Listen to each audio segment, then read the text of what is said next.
Od niza novih propisa koji su u primjeni od nove godine, jedan se odnosi na poboljšanje statusa osoba s invaliditetom. Prema novim pravilima, svaka tvrtka s najmanje 20 zaposlenih mora imati minimalno 3% radnika s invaliditetom. No kakav je doista put od napisanog do primjene? Neven je završio fakultet, pronašao praksu, redovito odlazi na govorne vježbe, uči, čita. Sa svojim ograničenjima živi, ali je siguran da ima vrlina koje može ponuditi poslodavcu. Sama osoba s invaliditetom mora znati gdje su mu granice. Dakle, ja ne mogu biti baletan. Možda bi ja htio biti baletan, ali ne mogu biti baletan. S novom godinom i novi zakon, koji bi Nevenu trebao ići na ruku.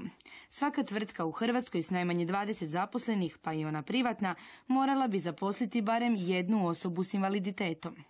To ovako djeluje lijepo na papiru. U Hrvatskoj ima jako lijepi zakon za osobe s invaliditetom, ali kad se radi o provedbi, tu mi jako puno zakazujemo.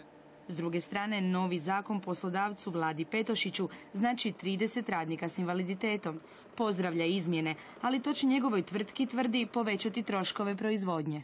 Mi imamo zaposleno 6 do 7 invalidnih osoba koje obavljaju poslove, ali ne na mjestima sa posebnim uvjetima rada, nego u pratećim službama. No, međutim, imamo problem jer imamo 50% radnih mjesta s posebnim uvjetima rada gdje ti ljudi jednostavno ne mogu proći liječnički pregled i ne mogu raditi. Poslodavac koji ne ispuni kvotu dužan je platiti 30% od minimalne plaće, to je otprilike 900 kuna mjesečno za svako radno mjesto koje je predviđeno da bude na njemu zaposlena osoba sa invaliditetom.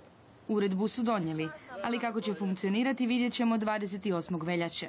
Do kada poslodavci moraju uplatiti ili plaće za siječanj ili kazne za nezapošljavanje, no već ovaj primjer nagovještava probleme u provedbi.